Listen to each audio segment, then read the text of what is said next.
The Forgotten Soldier, Part 1, Russia, Autumn 1942, Chapter 1, Towards Stalingrad, First Half. We were standing beside a long railway convoy. We had been ordered to stack our guns on the tracks and take off our packs. The time was somewhere between 12 noon and 1 o'clock. Laus was munching on something he had taken from his pack. His face, although scarcely attractive, had grown familiar to us, even reassuring. As though his action was some kind of signal, we all took out our food, some immediately devouring the equivalent of 2 meals. Laus noticed this, but contented himself with a brief comment. "All right, go ahead, gobble it all down, but there won't be another distribution before the week is over." Although we all felt as if we'd eaten only half of what we really needed to assuage our giant appetites, we also felt a little bit warmer. By this time, we had been waiting in the cold for more than 2 hours, and it was beginning to get the better of us. We tramped up and down, joking and stamping our feet. Some who had paper wrote letters, but my fingers were too numb, and I contented myself with observation.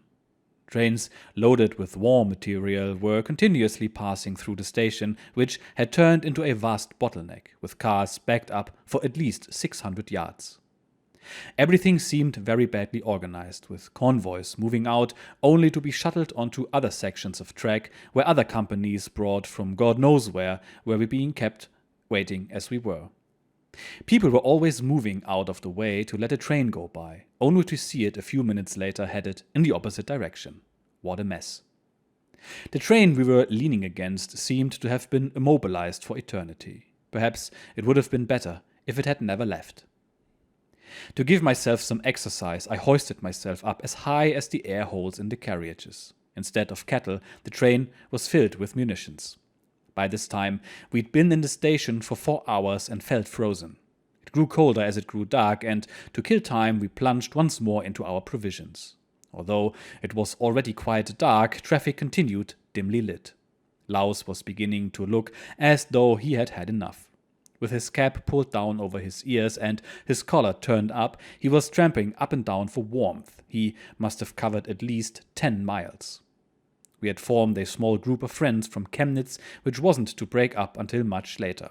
Lenzen, Ohlensheim and Hals, 3 Germans who spoke French as badly as I spoke German. Morvan, an Alsatian, Uterbike, an Austrian, as dark and curly as an Italian dancer, who eventually dissociated himself from our group, and me, a Franco-German. Among the 6 of us, we were making progress in both languages, except for that damned Uterbike, who never stopped humming Italian love songs under his breath. These plaintive melodies sounded out of place and totally foreign to ears more accustomed to Wagner than to Italian composers, especially those lamentations of an abandoned Neapolitan swain. Hals had a watch with a luminous dial which informed us that it was already 8:30. We felt sure that our departure was imminent, that they were not going to leave us on the station platform for the night. But that is exactly how it turned out.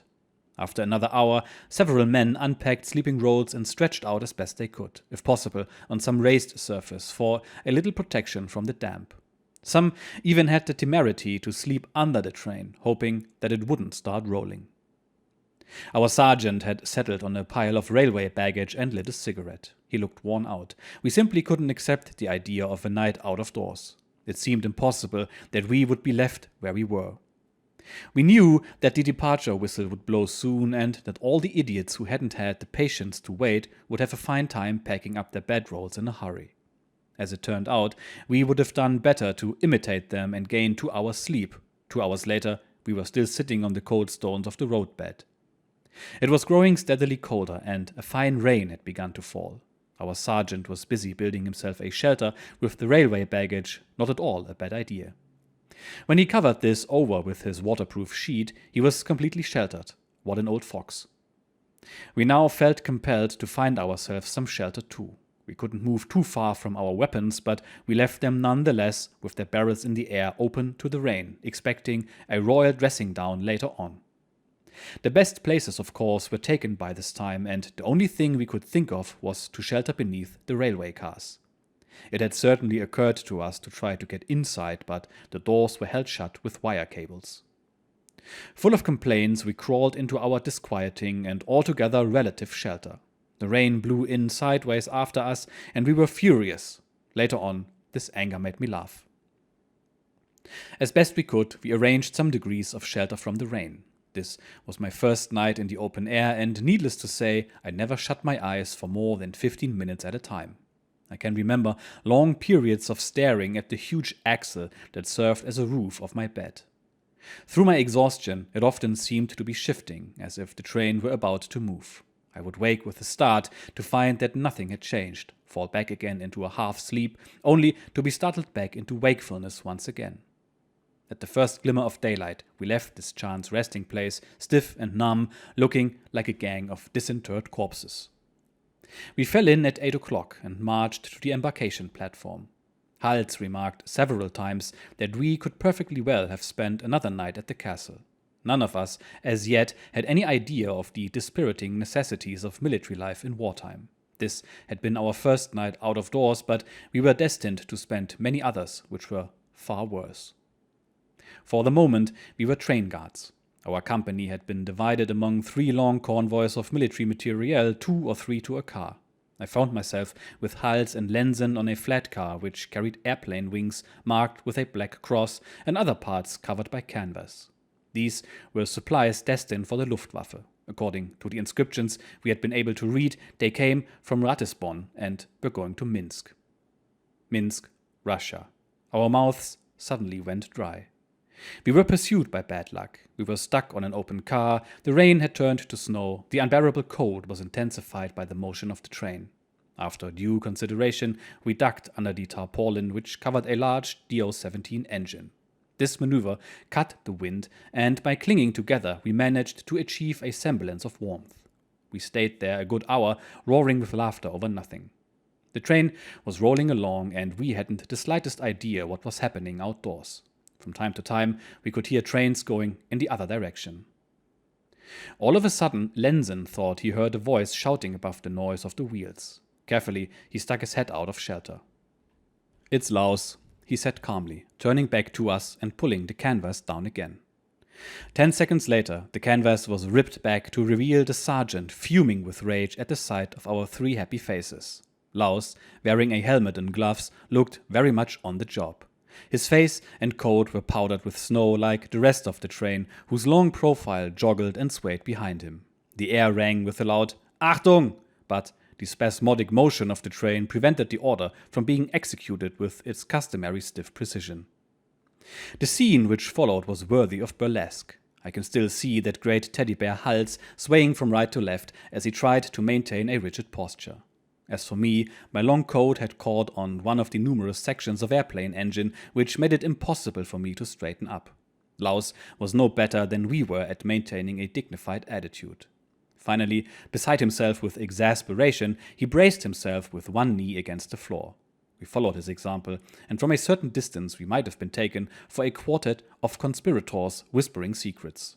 In fact, I and my companions were receiving a magisterial dressing down. "What the hell do you think you're doing under there?" Laus shouted. "Where in God's name do you think you are, and what do you think you're supposed to be doing on this train?" Hals, who had a spontaneous nature, interrupted our superior. He said that it was impossible to stay outside the canvas because the cold was so bad, and that anyway there was nothing to look at. It would seem that by making these observations, Hals was demonstrating a total lack of objectivity. Like an enraged gorilla, the sergeant seized our comrade by the collar and shook him violently with a torrent of abuse. "I'll make my report. At the first stop I'll have you sent to disciplinary battalion. This is nothing less than abandoning your post. You could get the firing squad. What if a car had blown up behind you? You couldn't have warned anyone from that hole of yours." "Why?" Lenzen asked. "Is the car going to blow up?" "Shut up, idiot. There are terrorists all along the line ready to risk anything. When they don't blow the trains right up, they throw explosives or incendiaries. You are here precisely to prevent that sort of thing. Take your helmets and come to the front of the car, or I'll throw the whole lot of you overboard." We didn't wait for him to repeat himself, and despite the cold which bit into our faces, we took up the positions he appointed. Laus continued forward through the loaded cars, hanging on as he moved from one to the next. He wasn't really a bully, but a man with a clear idea of a job to be done. I never saw him try to make things easier for himself, which is probably why I felt he must have a sympathetic streak, although I hadn't yet spoken to him. None of the other Feldwebels in the company were so strict. They claimed to be saving themselves for the big job, but when the moment came, Laus did as much as they, if not more. He was the oldest of the sergeants. Perhaps he had already been at the front. In fact, he was like every sergeant major in the world, afraid of responsibility and at the same time giving us a hard time. During his tirade, he had made us realize, rightly enough, that if we couldn't stand a little cold and a vague possible danger, we would never survive at the front. It certainly would be idiotic to get killed by some anarchist before we'd seen anything. We were rolling through a forest of squat, snow-covered pines. I had plenty of time to ponder the case of conscience the Feldwebel had put to me. The north of Poland seemed to be very sparsely populated. We had passed only a few small towns. Suddenly, well ahead of the train, I caught sight of a figure running along beside the tracks. I didn't think I could be the only person who'd noticed him, but apparently no one in any of the cars ahead was doing anything about him. Rapidly, I maneuvered my Mauser into a good position and took aim at what could only be a terrorist. Our train was moving very slowly, a perfect target for a bomb. In a few minutes, I was level with the man. I couldn't see anything unusual about him. He was probably a Polish woodcutter who had come up out of curiosity. I felt disconcerted. I had been all ready to fire, and now nothing seemed to justify it. I aimed deliberately over his head and pulled the trigger. The report shook the air, and the butt of my gun crashed violently into my shoulder. The poor fellow took off as fast as he could, obviously fearing the worst, and I felt certain that my ill-considered action had made another enemy for the Reich. The train maintained its speed, and a few minutes later Laus appeared, continuing his endless patrol despite the cold. He gave me a curious look. We had decided to take duty in shifts. While two of us watched, the third would try to warm up under the canvas. We had now been on the train for something like 8 hours and felt apprehensive about the night, which would undoubtedly be spent in these conditions. 20 minutes ago, I had taken Halse's place and for 20 minutes had been unable to control my violent shivering. Night was drawing close. Perhaps Minsk was too. The train was moving along the only track. To the north and to the south, we were enclosed by dark forest.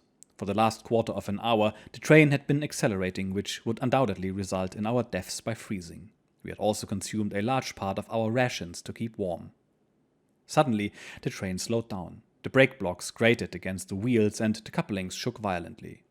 We were soon moving at the speed of a bicycle.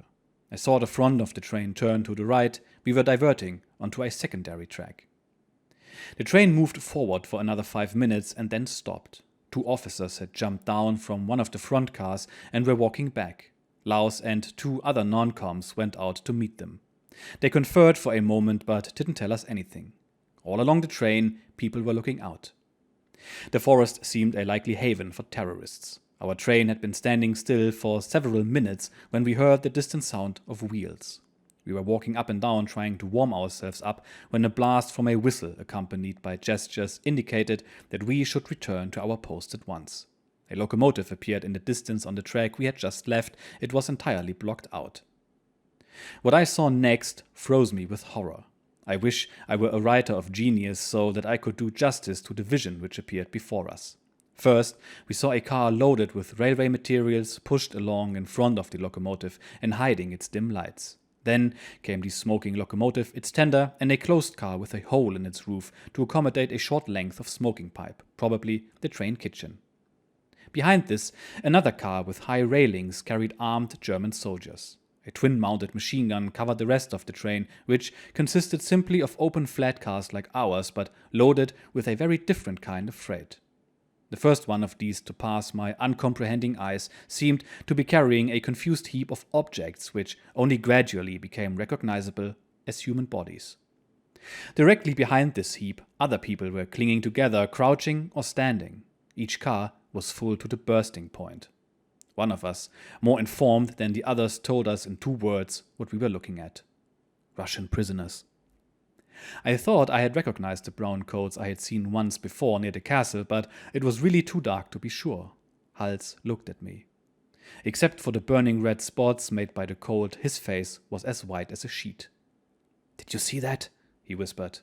"They've piled up their dead to shield themselves from the wind." In my stupefaction, I could only reply with something like a groan. Every car was carrying a shield of human bodies. I stood as if petrified by the horror of the sight rolling slowly by, faces entirely drained of blood and bare feet stiffened by death and cold. The 10th car had just passed us when something even more horrible happened. 4 or 5 bodies slid from the badly balanced load and fell to the side of the track. The funeral train didn't stop. A group of officers and non-coms from our train walked over to investigate. Driven by I don't know what element of curiosity, I jumped down from our car and went over to the officers. I saluted and asked in a faltering voice if the men were dead. An officer looked at me in astonishment, and I realized that I had just abandoned my post. He must have noticed my confusion, as he didn't reprimand me. "I think so," he said sadly. "You can help your comrades bury them." Then he turned and walked away. Hals had come with me. We went back to our car to fetch shovels and began to dig a trench a short distance above the embankment. Laus and another fellow looked through the dead man's clothes to try to find some identification. I learned later that most of these poor devils had no civilian identity. Hals and I needed all our nerve to drag 2 of them over to the ditch without looking at them. We were covering them with dirt when the departure whistle blew. It was growing colder by the minute. I felt overcome by a vast sense of disgust. An hour later, our train passed through a double hedge of structures which, despite the absence of light, we could see were more or less destroyed. We passed another train less sinister than the preceding one, but scarcely comforting. Its cars were marked with red crosses. Through some of the windows we could see stretchers which must have been carrying badly wounded men. At other windows, soldiers, swathed in bandages, were waving at us. Finally, we arrived at Minsk station. Our train pulled to a stop down the whole length of a long, wide platform covered with a busy, motley crowd. Armed soldiers and soldiers in fatigues, civilians and groups of Russian prisoners, cordoned in by other prisoners who wore red and white armbands and carried truncheons. These were the informers who had denounced the famous People's Commissars and were therefore anti-communist. They claimed the right of guarding their comrades, which suited our authorities very well, as no one would be more likely to get a decent day's work from the Russian prisoners. We could hear orders being given, first in German, then in Russian. A crowd of men came up to our train, and the unloading began in the lights of the trucks parked along the platform. We joined in this work, which took the better part of 2 hours, warming ourselves a little, then plunging once more into our provisions. Hals, a greedy guts, had consumed more than half his allotment in less than 2 days. We spent the night in a large building where we were able to sleep in a certain degree of comfort. The next day, we were sent to a military hospital, where we were kept for 2 days and given a series of shots. Minsk was very badly damaged. There were many gutted houses and walls cross-hatched by machine gun fire. Some of the streets were totally impassable, with a continuous line of shell holes and bomb craters, often more than 15 feet deep. Passageways of a sort had been made by planks and other solid objects thrown across this chaos. From time to time, we gave way to a Russian woman loaded with provisions, and always followed by 4 or 5 children who stared at us with astonishingly round eyes. There were also many curious shops, whose broken windows had been replaced by boards or sacks stuffed with straw. Hals, Lenzen, Morvan and I went into several of these out of curiosity. There was always an array of big earthenware crocks painted in various colors, which contained either a liquid and steeping plants, dried vegetables, or a curious heavy syrup which was halfway between jam and butter. As we didn't know how to say so much as hello in Russian, we always went into these places talking among ourselves. The few Russians who were inside invariably assumed an attitude half anxious, half smiling, while the shopkeeper or proprietress would approach us with a white-lipped smile and offer us large dippers of these products in an obvious effort to placate the fierce warriors they imagined us to be. We were often given a fine yellowish flour to mix into this syrup, whose taste was far from disagreeable, somewhat reminiscent of honey. Its only discouraging aspect was a superabundance of fat. I can still see the faces of those Russians smiling as they held out this product and pronouncing a word which sounded rather like urka. I never was sure whether this meant eat or was simply the name of the mixture. There were days when we really gorged ourselves on Olka, which nonetheless did not prevent us from appearing at 11 o'clock for the official midday meal. Hals accepted everything the Russians offered him with only so much politeness. Sometimes I found him quite revolting, holding out his mess tin for the largesse of the Soviet merchants as they poured into it mixtures resembling each other only in their loose, runny consistency. Sometimes his tin would hold a combination of the famous Olka, cooked wheat, salt herring cut into pieces, and several other ingredients. Whatever the concoction, Hals devoured it with evident relish like a great pig. Except for these moments of distraction seized in the intervals between our many jobs, we scarcely had time to amuse ourselves. Minsk was an important army supply center where shipments were constantly loaded and unloaded. Life for the troops in this sector was remarkably well organized. Mail was distributed, there were films for soldiers on leave, which we were not allowed to attend, libraries and restaurants run by Russian civilians but reserved entirely for German soldiers. The restaurants were all too expensive for me and I never went into them, but Hals, who would sacrifice anything for a good stuffing, spent all his money in these places and a certain amount of hours. The understanding was that he would give us a detailed account of his experiences, which he adhered to faithfully, with many embellishments. We slavered with vicarious pleasure as we listened to him. We were much better fed than we had been in Poland and were able to supplement our rations very cheaply, which we really needed to do. The cold in these opening days of December had become extremely sharp, dropping to more than 5 degrees below zero. The snow, which fell in great abundance, never melted and in places was already over 3 feet deep. Evidently, this slowed the movements of supplies to the front, and according to troops returning from forward positions, where the cold was even more bitter than at Minsk, the poor fellows were reduced to sharing rations which were already ridiculously small. Insufficient food combined with the cold produced many cases of pneumonia, frostbite, and frozen limbs. At this moment, the Reich was making an immense effort to protect its soldiers from the implacable hostility of the Russian winter.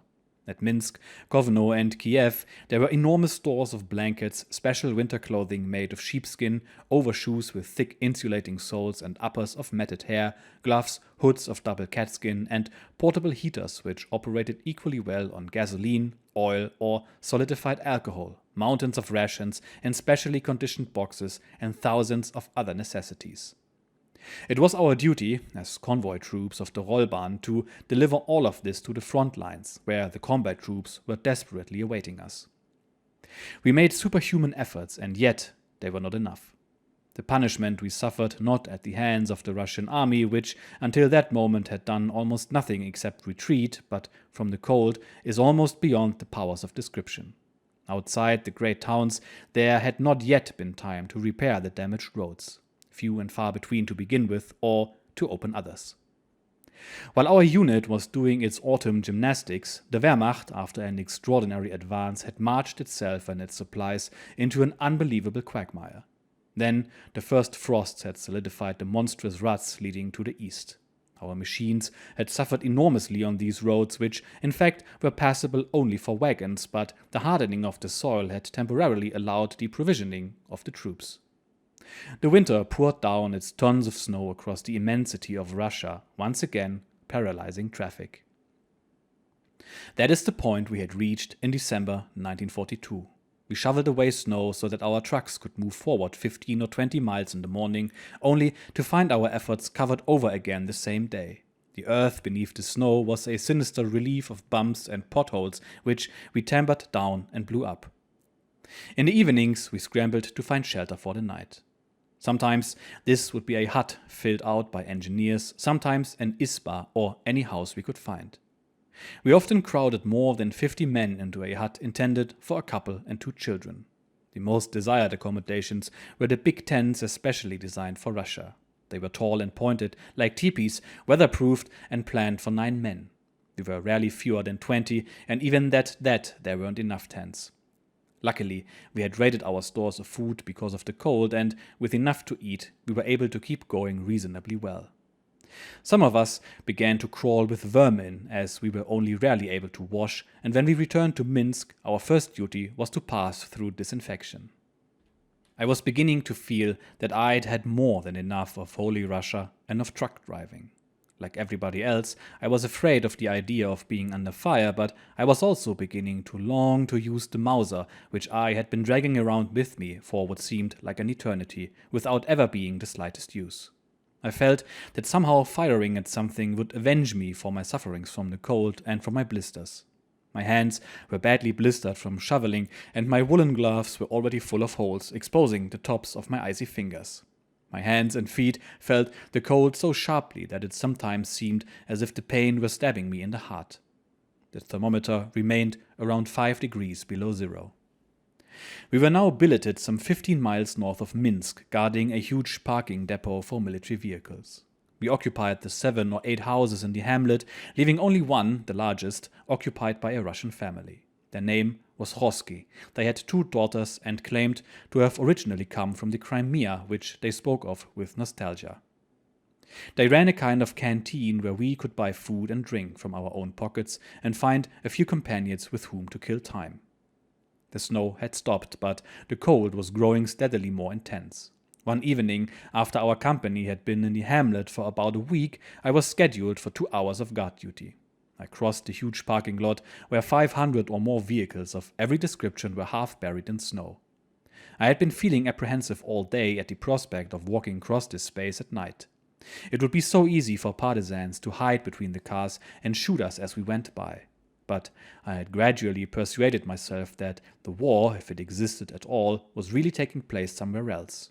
The only Russians I had seen were either merchants or prisoners, and it seemed highly probable that I would never see any others. With this idea in my head, I walked to my post about 15 yards from the first vehicles, through a trench about a yard deep, which allowed us to advance as far as the cars or withdraw without being exposed. The edges of the trench had already been raised nearly another 3 feet by new snow, and each fresh fall obliged us to dig. I stood up on the box that allowed the sentry to see a little farther. I had wrapped the blanket over my coat, which made it very hard for me to move my arms. I had refused my allotment of alcohol, the taste of which disgusted me, and was mentally preparing myself for another siege of uncontrollable trembling from the cold. The night was clear. I could have seen a raven 100 yards off. In the distance, the horizon was cut by a mass of stunted bushes. 3 of the 4 telephone lines which crossed our camp were visible, stretching away in different directions. Their posts, shoved unevenly into the ground, were indifferent supports for the wire, which sometimes drooped right down to the snow. My nose, the only part of me directly exposed, began to burn with cold.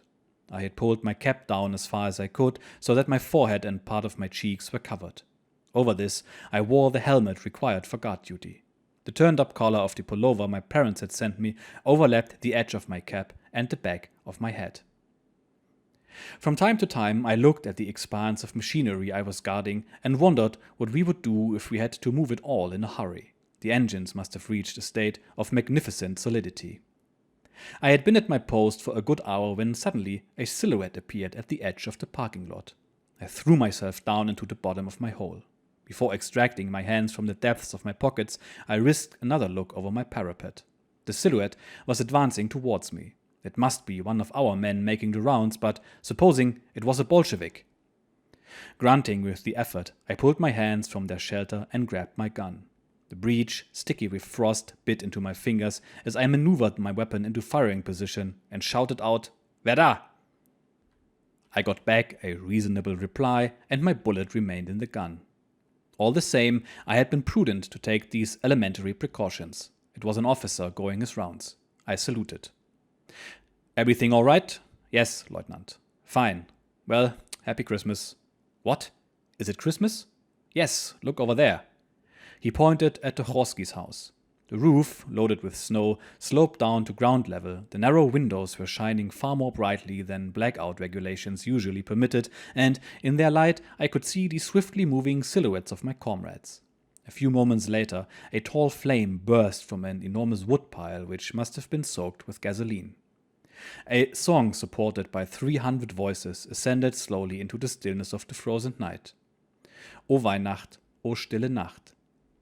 Was it possible? At that moment, everything beyond the perimeter of the camp was without meaning for me. I couldn't tear my eyes from the light of the bonfire. The faces closest to the flames were illuminated, the rest were lost in darkness, while the strong outpouring of song continued, divided now into several parts. Perhaps the circumstances of this particular Christmas night made a critical difference, but in all the time since then I haven't heard anything which moved me so much. The memories of my earliest youth, still so close, returned to me for the first time since I had been a soldier. What was happening at home this evening? What was happening in France? We had heard bulletins which informed us that many French troops were now fighting along with us, news which made me rejoice. The thought of Frenchmen and Germans marching side by side seemed marvelous to me. Soon we would no longer have to be cold, the war would be over, and we could all recite our adventures at home. This Christmas hadn't brought me any gift I could hold in my hand, but had brought so much good news about the harmony between my two countries that I felt overwhelmed. Because I knew that I was now a man, I kept firmly at the back of my mind a foolish and embarrassing idea which kept pursuing me. I really would have liked someone to give me an ingenious, mechanical toy. My companions were still singing, and all along the front, millions like them must have been singing as they were. I didn't know that, at that very hour, Soviet T-34 tanks, taking advantage of the truce which Christmas was supposed to bring, were crushing the forward posts of the 6th Army in the Armatovsk sector. I didn't know that my comrades in the 6th Army, in which one of my uncles was serving, were dying by the thousands in the hell of Stalingrad. I didn't know that German towns were being subjected to the horrifying bombardments of the RAF and the USAF, and I would never have dared to think that the French would refuse a Franco-German entente. This was, in its way, the most beautiful Christmas I had ever seen, made entirely of disinterested emotion and stripped of all tawdry trimmings. I was all alone beneath an enormous starred sky, and I can remember a tear running down my frozen cheek. A tear neither of pain nor of joy, but of emotion created by intense experience. By the time I got back to the billet, the officers had put an end to the celebrations and ordered the bonfire extinguished. Hals had saved a half bottle of schnapps for me. I swallowed down a few mouthfuls, not to disappoint him. 4 more days went by. The hard cold continued, embellished by snow-filled squalls. We went out only for obligatory duties, which we reduced to the minimum, and burned tons of wood. The houses had been built to conserve heat, and we were sometimes even too hot. We felt very well, as is usual under such circumstances, we very soon had some trouble. Ours began one morning sometime around 3 o'clock. A guard noisily kicked open the door of the hut, admitting a blast of icy air and 2 soldiers whose stiff bluish faces made them look remarkably alike. They rushed to our stove, and it was a few minutes before they spoke. Along with everybody else, I shouted at them to shut the door. In reply, we received a curse and were ordered to stand at attention. As we gaped, somewhat startled and without reaction, the fellow who had shouted kicked over the bench standing next to him, and shouting out his order a second time, hurled himself at the improvised bed of one of our men, violently ripping apart the mound of blankets, coats, and jackets in which our comrade had buried himself. In the dim light of the stove, we recognized the epaulets of a Feldwebel. "Are you bastards ever going to get the hell up?" he shouted, pulling out everybody he could reach. "Who's at the head of this bunch? It's a disgrace. Do you think this is how we'll stop the Russian offensive? If you're not ready in 10 minutes, I'll throw you out of here just the way you are." Stupid with sleep and stunned by our sudden awakening, we hurriedly collected our things. Leaving the door wide open, the Feldwebel rushed from our hut like a madman to inject panic into the Isba across the way. We had no very clear idea of what was happening. Our sentry, who seemed quite shaken, told us that the intruders had arrived from Minsk in a sidecar. Those 15-odd miles must have taken them quite a long time, which would explain their furious condition. But, despite all the demonic howling the Feldwebel could muster, it was a full 20 minutes before we were standing at attention in the snow. Laus, who had been as deeply asleep as anyone else, tried to shock us into wakefulness with a pretense of rage as intense as his colleagues. The other Feldwebel, whose anger had not abated, barked out our orders. "You will join Commandant Ultraner's unit at Minsk before dawn," he turned to Laus. "You will take 15 trucks from the depot and proceed as I've ordered." Why hadn't he telephoned, instead of working himself into such a state? We found out later that while we had been sleeping peacefully, the telephone line had been cut in 4 places. The difficulty in getting underway and bringing the trucks out from the depot was almost unimaginable. We had to roll out the barrels of gasoline and alcohol to fill the gas tanks and radiators, crank up the engines, an exhausting labor, and shovel out cubic yards of snow almost entirely without light. When the 15 trucks were ready, we set out from Minsk, following the bumpy snow-covered track the Feldwebel had taken to reach us. One of the trucks skidded on the icy ground, and it took a good half hour to pull it from the ditch. We hooked it to another truck, which could only skate along the ice. In the end, almost the entire company was involved in the struggle, and we literally carried the damn machine back onto the road. Toward 8 o'clock in the morning, well before the late winter dawn of those regions, we joined Ultrainer and his regiment and stood shivering, despite our exertions, in a vast city square, with 2,000 or 3,000 other soldiers. Minsk seemed to be bursting with excitement and energy. A network of loudspeakers which had been set up throughout the square disseminated a short lecture from High Command. The lecture pointed out that even a victorious army had to accept deaths and casualties, and that our role as a convoy unit was to carry, at whatever the cost and despite all the hardships, which High Command thoroughly recognized, food, munitions, and material the combat troops required. Our convoy, by any means available, had to reach the banks of the Volga so that von Paulus could continue to wage his victorious battle. 1,000 miles separated us from our destination, and we hadn't a moment to spare.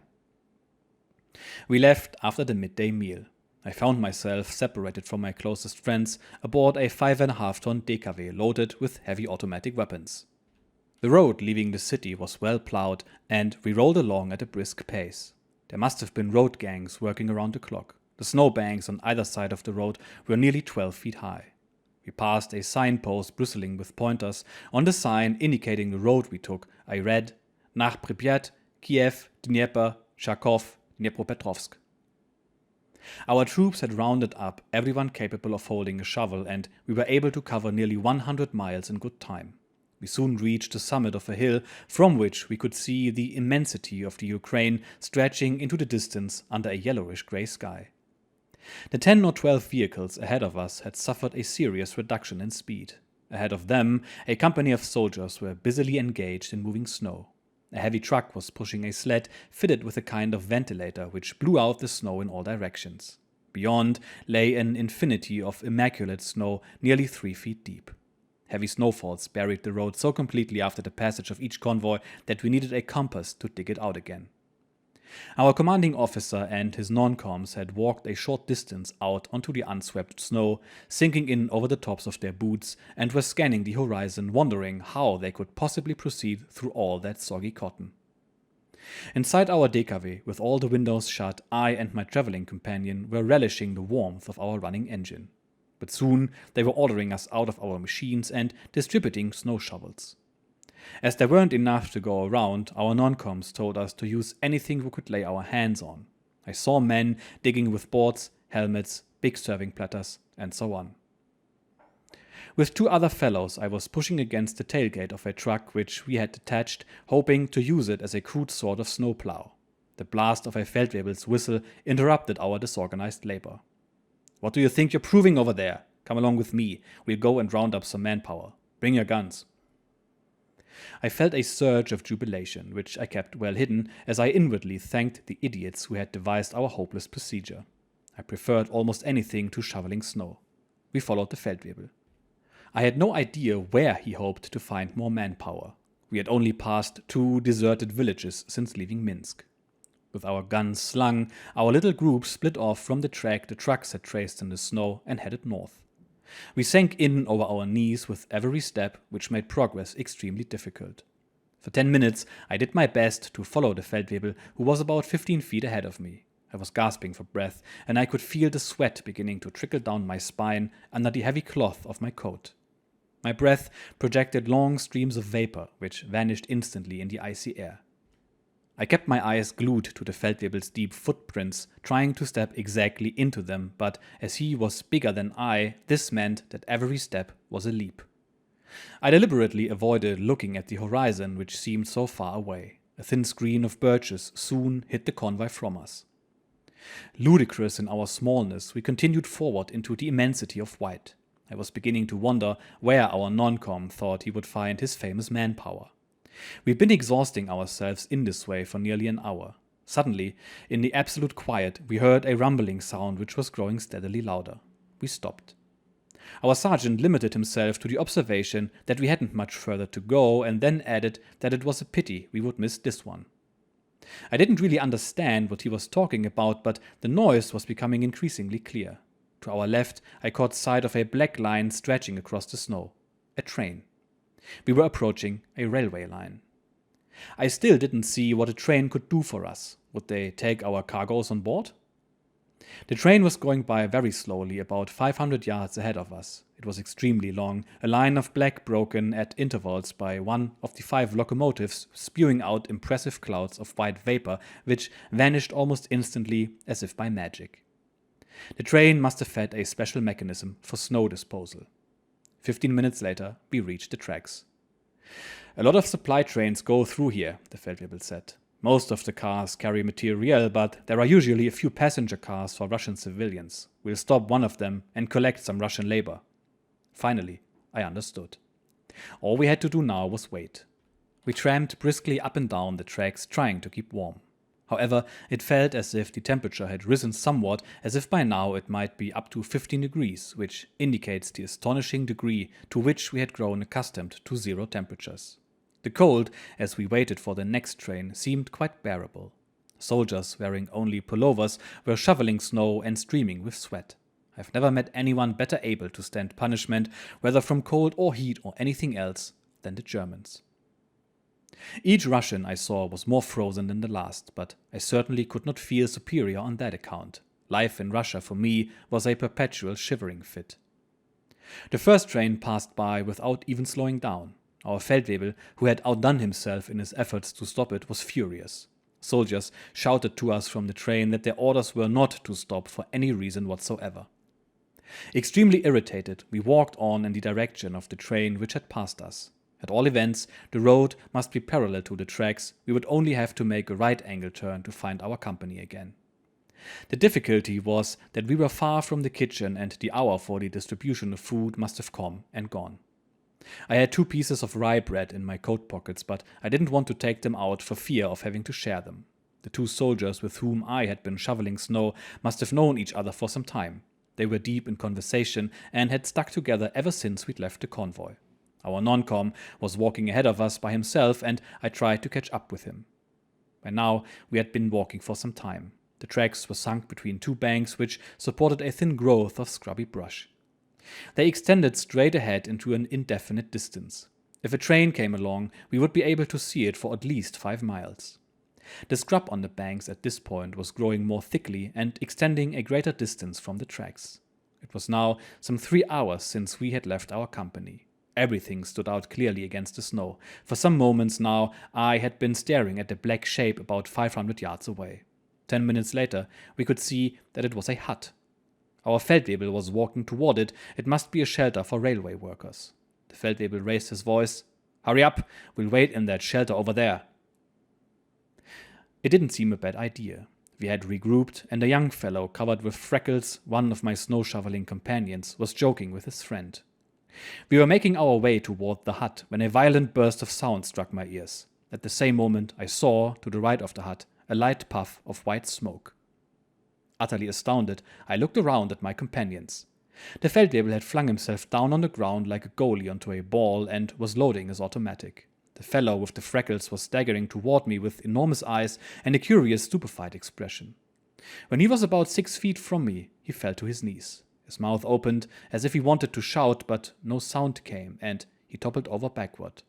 A second barrage of sound ripped the air, followed by a modulated whistle.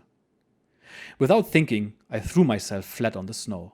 The Feldwebel's automatic crackled, and I saw some snow from the roof of the hut shoot up into the air. I couldn't take my eyes off the freckled young soldier whose motionless body lay a few yards away. "Cover me, you idiots!" the Feldwebel shouted, as he jumped up and ran forward. I looked at the freckled soldier's friend. He seemed more surprised than frightened. Calmly, we aimed our weapons toward the woods, from which a few shots still rang out, and began to fire. The detonation of my Mauser restored some of my confidence, but I was still very scared. 2 more bullets whistled in my ears. Our sergeant, with appalling self-assurance, stood up and threw a grenade. The air rang with the noise of the explosion, and one of the worm-eaten planks of the hut disintegrated. With incomprehensible calm, I continued to stare at the cabin. The Feldwebel's automatic was still firing. Without panic, I slid another bullet into the barrel of my gun. As I was about to shoot, 2 black figures ran from the ruins of the hut and headed toward the forest. It was a perfect opportunity. My gun sight stood out clearly in black against the white of the countryside and then merged into the darkness of one of the galloping figures. I pressed the trigger and missed. Our chief had run as far as the hut, firing after the fleeing men without hitting them. After a moment, he signaled us to join him, and we extricated ourselves from our holes in the snow. The Feldwebel was staring at something in the ruins of the cabin. As we drew closer, we could see a man leaning against the wall. His face, half covered by a wild, shaggy beard, was turned towards us. His eyes looked damp. He gazed at us without a word. His clothes, of skin and fur, were not a military uniform. My eye was caught by his left hand. It was soaked with blood.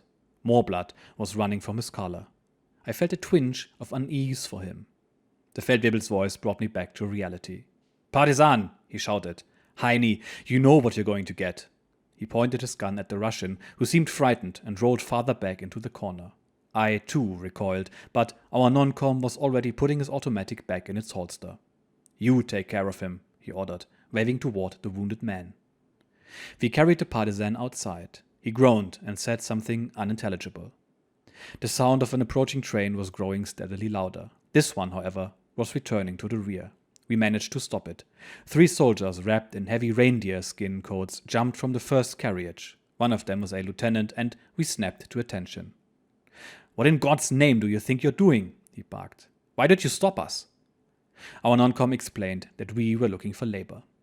"This train is carrying only the wounded and dying," the lieutenant said. "If we had some troops on leave, I'd help you out. As it is, I can't do anything for you." "We've got 2 wounded men," the sergeant ventured. The lieutenant was already walking over to the freckled soldier, who was lying motionless where he had fallen. "You can see that this one's dead." "No, Herr Leutnant, he's still breathing." "Ah, well, maybe, but another 15 minutes, he gestured vaguely. "Well, all right, we'll take him." He whistled at 2 skeletal stretcher-bearers who lifted our young comrade. I thought I could see a brown stain in the middle of his back, but I wasn't sure whether it was blood mixed with the green of his coat or something else. "And the other one?" the lieutenant asked impatiently. "Over there, beside the hut." The lieutenant looked at the bearded man, who was clearly dying. "Who's this?" "A Russian, Herr Leutnant, a partisan." "So that's it? Do you really think I'm going to saddle myself with one of those bastards who'll shoot you in the back any time? As if war at the front wasn't enough." He shouted an order to the 2 soldiers who were with him. They walked over to the unfortunate man lying on the snow, and 2 shots rang out. A short time later, we were making our way back to the road. Our non-com had abandoned the idea of an improvised labor force, and we would now rejoin our unit, which undoubtedly had not made much progress. I had just been under fire for the first time, an experience I can no longer describe with any precision. An element of the absurd was mixed into the day's events. The Feldwebel's footsteps in the snow were so enormous, and I, in my confusion, kept looking for the young freckled soldier who should have been returning with us. Everything had happened so quickly that I hadn't been able to grasp the significance of anything. Nevertheless, 2 human beings had suffered senseless deaths. Ours had not yet celebrated his 18th birthday. It had already been dark for some time when we finally found our company. The night was clear and cold, and the thermometer was dropping with horrifying speed. Despite our forced march of nearly 4 hours, we were shaking with cold and famished. My head was swimming with exhaustion, and frost from my breath lay on the high collar which had pulled up almost to my eyes. For some time before we reached it, we were able to see our convoy standing out clearly black against white. Its progress had indeed been small. The trucks had sunk in through the icy white crust over the tops of their wheels, and great slabs of snow clung to their tires and mudguards. Almost everyone had taken refuge inside the cabs. After chewing on their meager rations, they had wrapped themselves in everything they could find and were trying to sleep despite the bitter cold. A short distance away, the two fellows who'd been chosen for guard duty were stamping on their boots, hoping to warm their feet. Inside the cabs, through the frosted glass, I could see an occasional gleam from someone's cigarette or pipe. I climbed into my truck and felt in the darkness for my rucksack and mess tin. When the tin was propped between my icy fingers, I wolfed down a few mouthfuls of some filthy mixture that tasted like frozen soy. It was so bad that I tipped most of it onto the snow and ate something else. Outside, I could hear someone talking. I craned my neck to see who it was. A small fire had just been kindled in a hole in the snow and was burning with a cheerful brilliance. I jumped down from the truck and hurried as fast as I could toward this source of light, heat, and joy. 3 men were standing beside the fire, among them my Feldwebel of this afternoon. He was breaking pieces of wood across his knee. I've had enough of this cold. I had pneumonia last winter, and if I get it again, it's goodbye to me. Anyway, our trucks are visible for at least 2 miles, so we're not giving anything away by just lighting a few sticks. You're right, replied the fellow, who must have been at least 45. The Russians, partisans or not, are all snug in their beds. I certainly would be glad to be home in my bed, said another, staring into the flames. We were all practically in the fire except for the big Feldwebel, who was busily reducing a packing case to fragments. Suddenly, someone shouted at us. Hey, you, over there! A figure was approaching us between the trucks. We could see the silver trim on his cap gleaming through the darkness. Already, the Feldwebel and the old man were trampling on the fire. The captain came up to us, and we stood at attention. What do you think you're doing?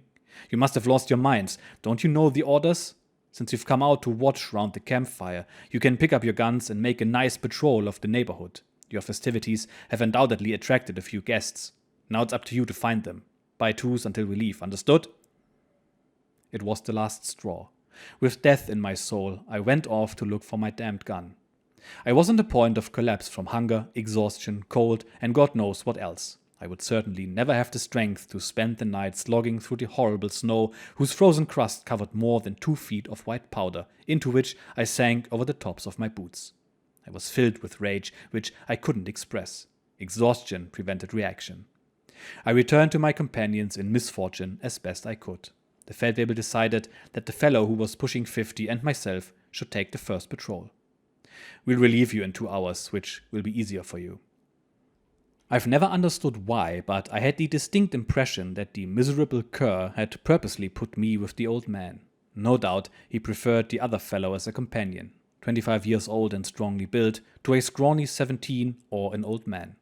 I started off with my fellow sufferer, convinced that we were a vulnerable combination.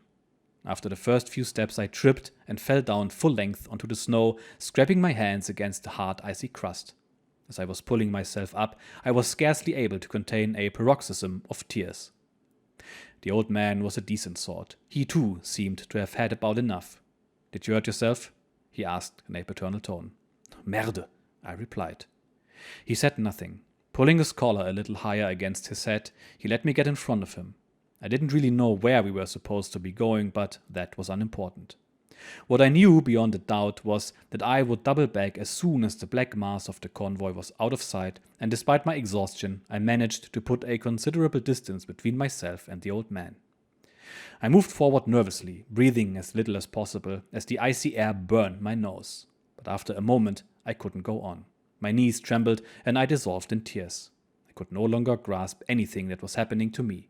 I could see clearly in my mind's eye France and my family and the games I used to play with my friends and my mechano set. What was I doing here? I can remember crying out between bursts of sobs. I'm too young to be a soldier. I don't know whether or not my companion was surprised by my confusion. When he caught up with me, he contented himself with saying, You walk too quickly, young fellow. You must forgive me if I can't keep up with you. I shouldn't even be a soldier. I was retired before the war, but 6 months ago, they called me up anyway. They needed everyone they can get, you know. Anyway, let's hope we get home again safely. As I didn't understand very much about the times and needed someone to blame, I began to attack the Russians. And all of this on account of those bastards. The first one I meet has had it. However, I wasn't able to forget the events of the afternoon. The partisan and his execution had overwhelmed me. The poor old man looked at me in bewilderment. He must have wondered whether he was involved with a party fanatic or a security agent. "Yes," he said in a carefully veiled tone, "they are certainly making us sweat. It would be better to let them settle it among themselves. They won't stay Bolshevik for long, and in the end, anyway, it's none of our business. In Stalingrad, we certainly have to supply the 6th Army. My uncle is there, they must be having a tough time." Of course they're having a tough time. We don't know everything. Finishing off Zhukov isn't going to be easy. Zhukov will quit, the way he did at Charkov and Zhytomyr. This won't be the first time General von Paulos made him run. He said nothing. As we lived without much information from the advanced front, the conversation came to a halt. I certainly never guessed that the doom of Stalingrad was already sealed, that the soldiers of the 6th Army had given up hope and were fighting in horrible conditions with heroic tenacity. The sky was covered with stars. In the moonlight, I was able to see the little student's watch strapped on my wrist, a souvenir of my certificat d'études in France. Time seemed to be standing still, and those 2 hours dragged like centuries. We walked slowly, watching the tips of our boots sink into the snow with every step. There was no wind, but the cold, which was growing increasingly severe, pierced us through and through. For 2 hours at a time, throughout the accursed night, we shivered in this way. Between each tour of duty, I was able to snatch a brief sleep. The first glimmers of light, which found me shoveling snow, fell on a face creased with exhaustion. With dawn, the cold grew even more intense. The woolen gloves we had been issued were worn through, and our frostbitten hands were wrapped in rags or in our extra pairs of socks. But in spite of the exercise of shoveling, the cold was no longer bearable. We slapped our hands against our sides and stamped our feet to keep our chilled blood moving. The captain, in a moment of compassion, ordered some ersatz coffee prepared and served to us boiling hot. This was doubly welcome because for breakfast that morning we had been given nothing but a portion each of frozen white cheese. The corporal at the canteen told us that the thermometer outside his truck read 24 degrees below zero. What a change in tone. Last episode, our man was being quite happy during basic training, and now he gets confronted with many horrible things. At first, the failure of logistics, being forced to sleep outside in the cold without knowing what's going on, then being transported on an open carriage through the cold plains of the east. Then he sees the death train, then he's trekking through deep snow for the slim chance of requisitioning some civilian labor, and then he's being ambushed by partisans, which results in the death of one of his comrades. Then he witnesses the execution of one of the partisans, even though the sergeant had spared him before, and finally being on the receiving end of fuck games. I mean, sure, making large fires during the night when insurgents are around is generally a bad idea, but the punishment seemed overly harsh to me. And to think our man was there only by chance. Well, the captain made the decision on the spot, so I won't judge my comrade officer too harshly. Our author then has his first encounter with the frustration and helplessness of being alone in war. Remember, he volunteered for this, and he's barely 17 years old. We're not even 50 pages in, haven't seen any real combat yet, and his nerves are already getting to him. I hope that he has some competent NCOs in the future to keep him grounded somewhat. Because shouting is one thing, but taking care of your men is something that needs to come from the heart. Either way, my regulars know that I like to talk about food, and there was something interesting mentioned in this episode, namely a sweet, milky drink of some sort. So, welcome to Kitchen Diaries. In the book, the dish he writes about is written as Urka. Now, I know a very small bit of Russian, and quite a lot, in fact, about Slavic cuisine, and this is not something I've ever heard of, but then it might be some local idiom or a word from an obscure local dialect. The closest thing to the substance he described and the word would be simply condensed milk, which is called skushonka. In that region, honey is generally added to milky drinks, especially during cold times. A prime example of this would be gagal-magal, which is raw egg with honey, milk and butter. It sounds strange, but it tastes amazing and gives you a lot of energy. And finally, there's ryazhenka, cultured milk that has to sit at 40 degrees Celsius or 100 Fahrenheit for 6 to 8 hours. If you do this right, parts of the water in the milk will evaporate and a chemical reaction takes place between the lactic acid and sugar, coloring the milk light brown and giving it a caramel-like flavor. This too is delicious. It forms a slight crust as well on top, which many people absolutely love. I myself, however, find it disgusting. I'd rather drink pure Ryazhenka. Either way, this has been only half of the first chapter, and the second half will be coming in a week's time. I will see you then. Cheers.